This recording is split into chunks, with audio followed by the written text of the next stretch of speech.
The West loves to sit in judgment of India. Western politicians love to act as the international moral police. So it comes as no surprise that 36 British parliamentarians have fired off a letter to the UK Foreign Secretary over India's new farmer laws.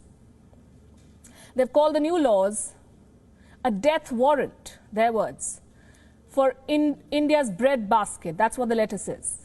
They want the British government to pressurize India against enacting these laws. Who are these parliamentarians? And what makes them think that they can lecture India on its internal affairs? We decided to find out, and I have with me tonight a list of their names along with their political credentials. Let's take this one at a time. On top of the list is a notoriously familiar name, Debbie Abrahams. Does this name ring a bell? Debbie Abrahams represents the constituency of Oldham East and Saddleworth. This is where British Pakistanis are a huge voting bloc. In February this year, she was denied entry into India. She wanted to visit Kashmir to assess the human rights situation there. India denied her a visa because of her affinity towards Pakistan. What happened next? The obvious. She landed in Islamabad and held a bilateral talk with the Pakistan Foreign Minister, Shah Mahmood Qureshi. She was provided a platform to voice her grudges against India, and she received a benefit in kind, 31,000 euros, for speaking against India.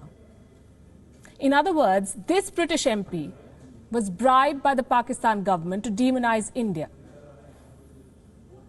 This British parliamentarian is on Pakistan's payroll. In case you want to know more about her views on India, I suggest you subscribe to some Pakistani newspapers. Lots to find there. Next on the list is Afzal Khan, a Labour MP of Pakistani origin.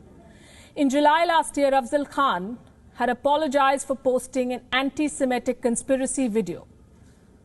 He posted a clip that decried a purported Israeli crime syndicate.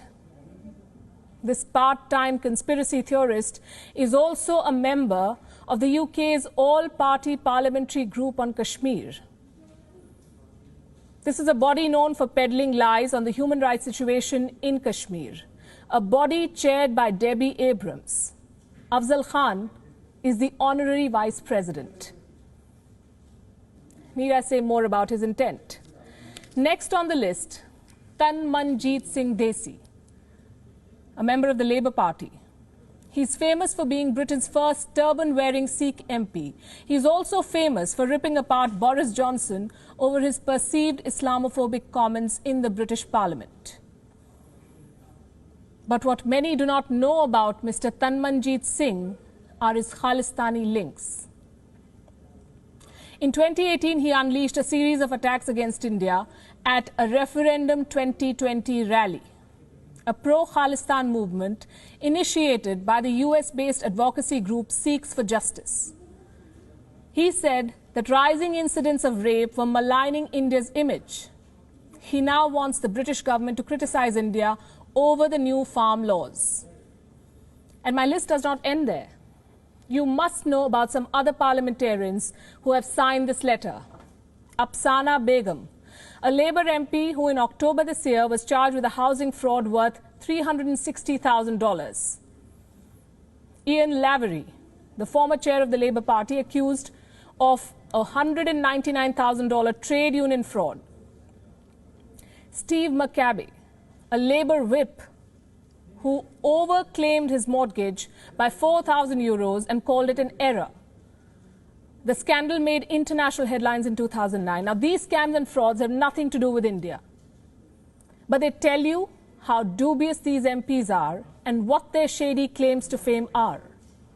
And the last but not the least, Jeremy Corbyn, the suspended former leader of the Labour Party, the man infamous in India for his activism on Kashmir, the man accused of sympathizing with Hamas terrorists, the man accused of harboring anti-Semitic sentiments, the man who tried a last-minute stunt with a Diwali puja to win Indian votes. How could his name not be on this list? From Kashmir to CAA, Jeremy Corbyn has time and again tried building an anti-India narrative. And we would have been highly disappointed had he not signed this letter. And these were just a few names. At least 30 out of the 36 parliamentarians behind this letter belong to the Labour Party, a party already out of favour among the Indian diaspora living in Britain for its unwarranted activism on India's internal affairs. Now, by spearheading this propaganda campaign against India's farm laws, the Labour Party may lose whatever little it was left of its goodwill among British Indians.